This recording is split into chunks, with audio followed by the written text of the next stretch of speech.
इसका नाम शशि रखते हैं। क्या समधी जी, शशि लड़कियों का नाम है, क्लास के बच्चे इसे चिढ़ाएंगे ना। हाँ, शशि की जगह कोई चची, शुशी या शुशु बोलेगा तो? हाँ, इसीलिए इसका नाम गणेश रखते हैं। अरे समधी जी, बच्चे की काया तो देखो, दुबला पतला है एकदम। गणेश जी तो मजबूत कद काठी के थे, अपना बच्चा तो सिंगल हड्डी है। ये नाम जमेगा नहीं इस पर। हाँ, भैया की बेटी का नाम थोड़ा मॉडर्न रखते हैं, जैसे रॉकी। रॉकी? रॉकी तो हमारे डॉग का नाम है। अगर ऐसा ही नाम रखना है तो शेरू रख लो। आप लोग कुछ भी बोल रहे हैं। अरे कुछ भी बोलना रॉकी बोलने से तो बेहतर ही है ना। किरण और रवि को पहला बच्चा हुआ था। दोनों के ही परिवार वाले उस बच्चे का नाम रखने के लिए पूरा जोर लगा रहे थे। 3 महीनों से ये लड़ाई चल रही थी, मगर कोई भी एक ढंग का नाम नहीं रख पाए थे। किरण और रवि इस बात से बहुत परेशान थे, लेकिन परिवार के लोगों के सामने कुछ बोलते भी नहीं थे। दामाद जी पे गया है बेटा, उनका नाम रवि है तो इसका नाम शनि रख देते हैं। शनि देव रवि, यानी सूर्य के ही तो बेटे थे ना। अरे समधन जी, आपने अकल चोर बाजार में बेच दी है क्या? शनि कैसा नाम है? ऐसे तो आप आगे आने वाले बच्चों के नाम साढ़े साती और दैया रख देंगे। हैं? अरे जबान संभाल कर बात कीजिए। और आप भी जबान संभाल कर नाम बताइए।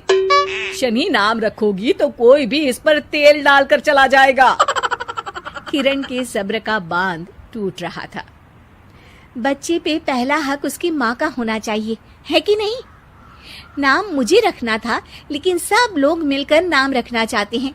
ऐसा लग रहा है कि सब लोग लूडो खेल रहे हैं, कौन पहले नाम रखेगा बच्चे का। बात तो सही कह रही हो तुम, लेकिन तुमने क्या नाम सोचा है किरण? टाइगर। अरे यार किरण, माना कि तुमको टाइगर श्रॉफ पसंद है, पर बच्चे का नाम थोड़ी ना रख देंगे। ऐसे तो मुझे मोगेम्बो पसंद है, तो क्या बच्चे का नाम मोगेम्बो रख दूंगा?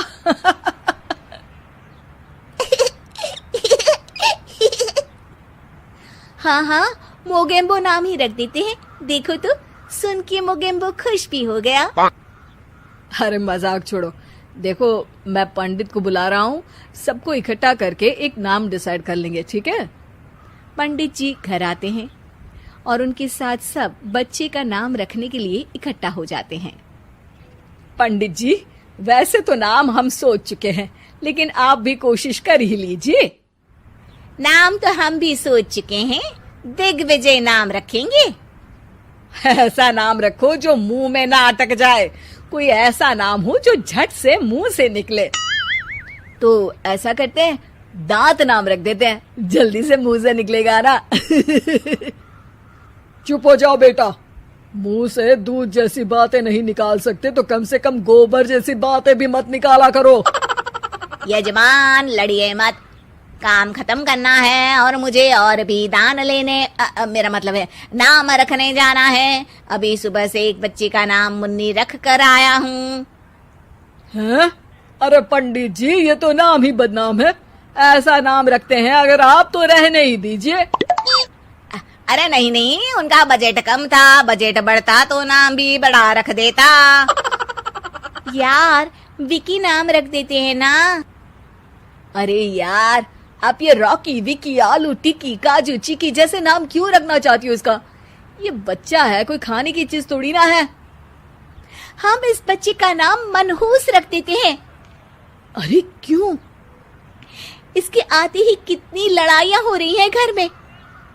चुप रहो बहू, बच्चे के लिए गुस्से में कुछ भी मत बोला करो। आप मेरी बेटी से अच्छे से बात कीजिए।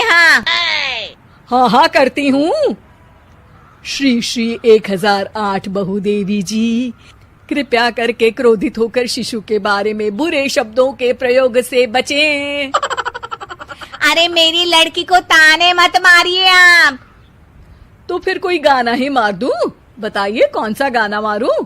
कुछ कुछ होता है या फिर दिल तो पागल है? आपसे तो मुंह मिलाना ही बेवकूफी है। सब लोग नाम को लेकर बहस करने लगते हैं। इस शोर शराबे से परेशान पंडित जी बोल पड़ते हैं। लड़के का नाम रखने में मत होइए परेशान, मेरे पास है इसका एक समाधान। ना लड़के वालों की ना लड़की वालों की मर्जी चलेगी। नाम बच्चे का वही होगा जो पहला शब्द उसकी जुबान बोलेगी। सब पंडित जी के इस उपाय को मान लेते हैं और सब बच्चे के आसपास खड़े होकर बोलने का इंतजार करते हैं। बच्चा थोड़ी देर में बोल उठता है। माँ, माँ। मामा बोला, मामा बोला। तो क्या इसका नाम मामा ही रख दे? बात तो यही हुई थी कि जो पहली बात बच्चे के मुंह से निकलेगी वही रख देंगे। बस पंडित जी ने बच्चे का नाम मामा रख के सबको मामू बना दिया।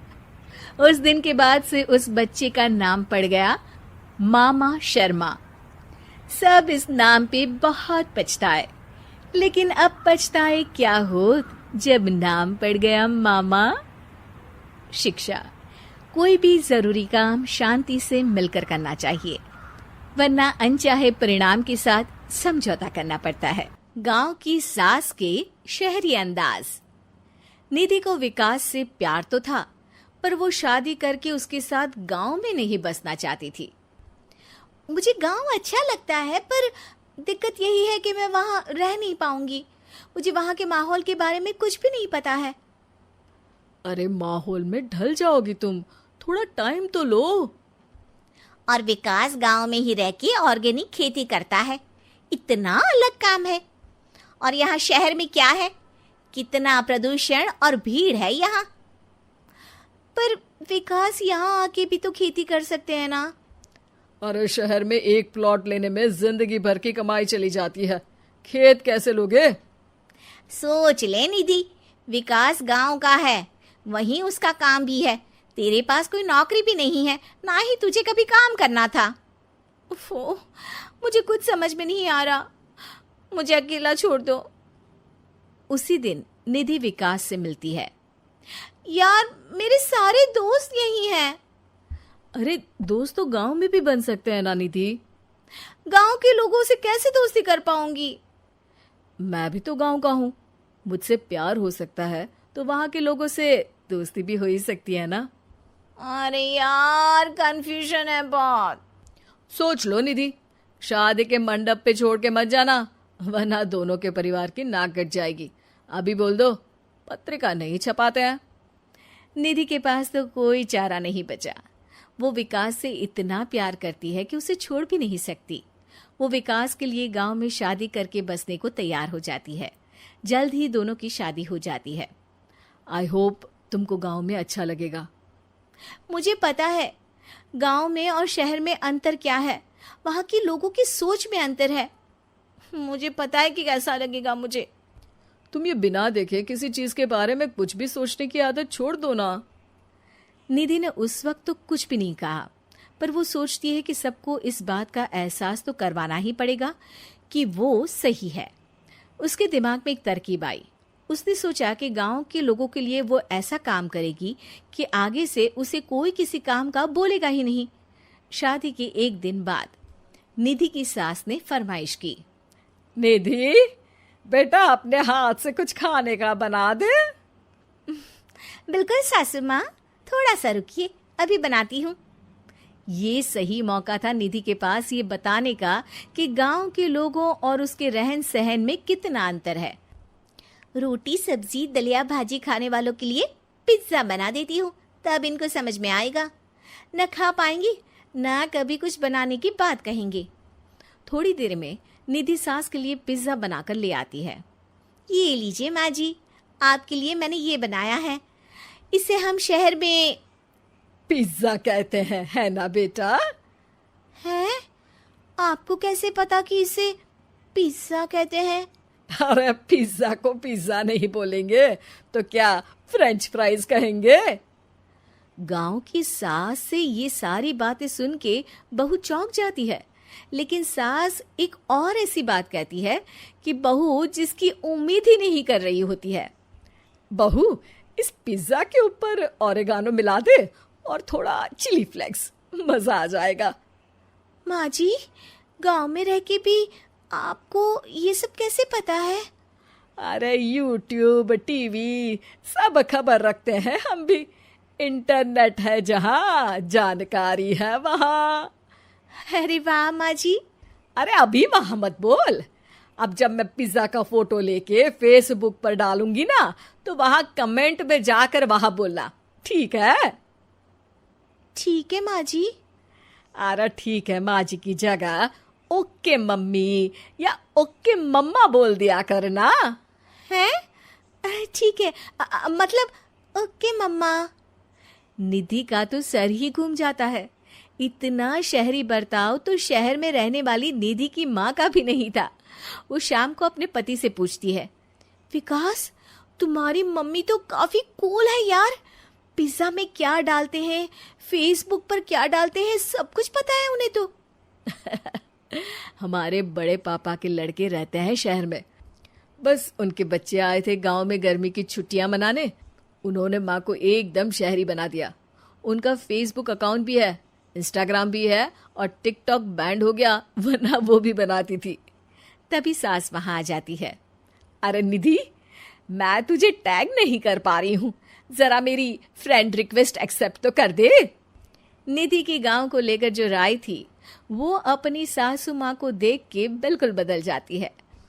और अब निधि भी सोशल मीडिया पे अपनी सास के साथ लाइव आती है और कमेंट बाजी भी करती है, ताकि सबको पता चले कि गांव में रह के भी उसका जीवन शहर जैसा ही है और उसके आसपास के लोगों के अंदाज। मीरपुर नाम के शहर में तेजस अपनी पत्नी नीरू के साथ रहता था।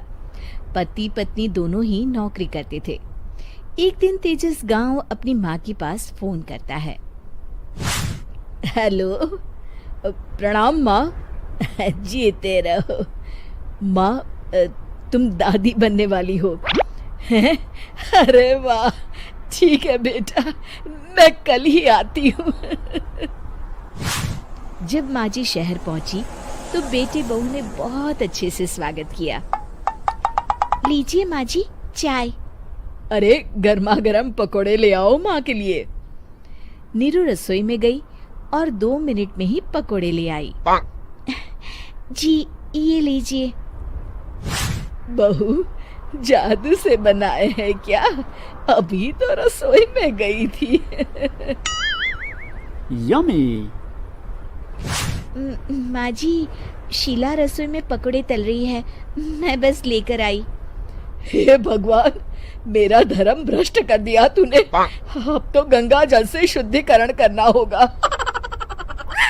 दूसरे दिन, माँ जी मैंने नाश्ता बना दिया है, ऑफिस जा रही हूँ।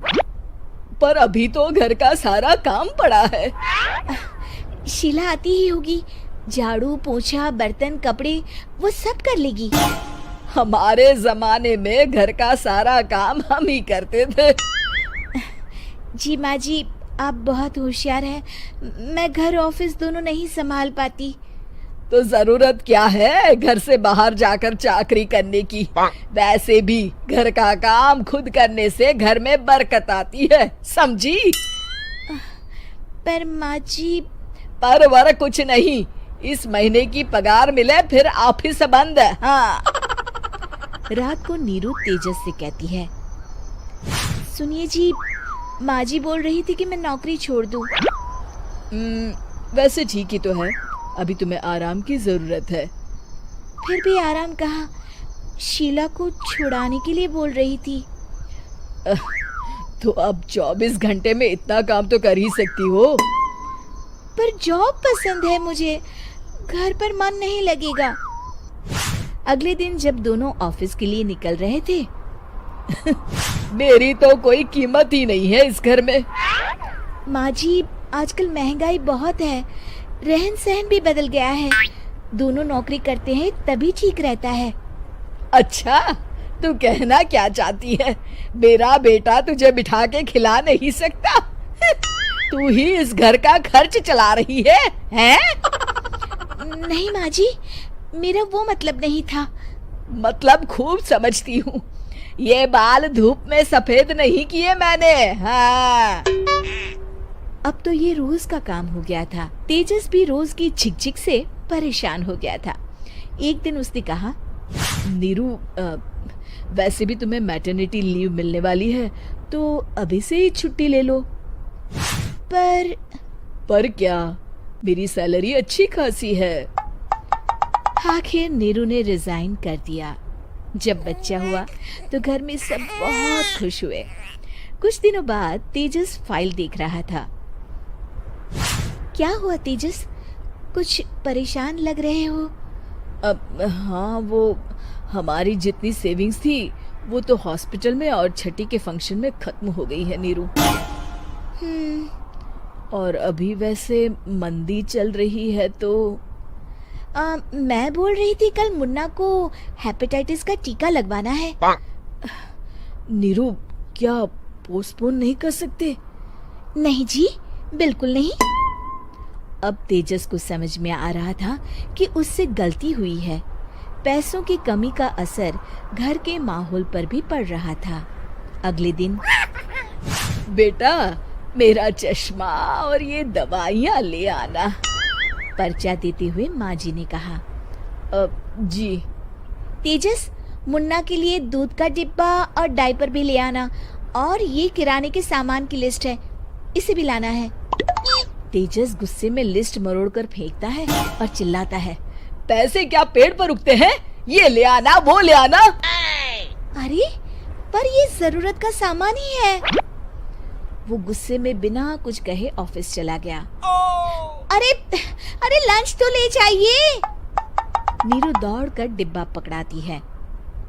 एक दिन खाना खाने के बाद, नीरू, अब तो मुन्ना कुछ बड़ा हो गया, तो अब तुम वापस ज्वाइन कर लो ना जॉब। पर इस रिसेशन में जॉब मिलना बहुत मुश्किल है। ट्राई तो करो। फिर मुन्ना? माँ जी है ना, और एक फुल टाइम मेड भी लगा लेंगे।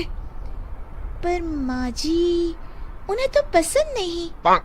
तभी माँ जी वहाँ आ जाती है और प्यार से नीरू के सर पर हाथ फेरते हुए बोलती है, अब मेरी समझ में आ गया बहू, पहले के और अब के समय में अंतर है।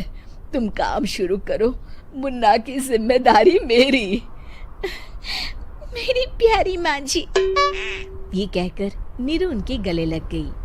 शिक्षा, परिवर्तन संसार का नियम है। हमें भी समय के साथ चलना चाहिए। उम्मीद है कि आपको हमारी ये कहानी पसंद आई होगी। कृपया हमारे चैनल को सब्सक्राइब करें और सभी अपडेट्स के लिए बेल आइकन जरूर क्लिक करें। और हाँ, वीडियो लाइक और शेयर करना मत भूलिएगा। Bye bye.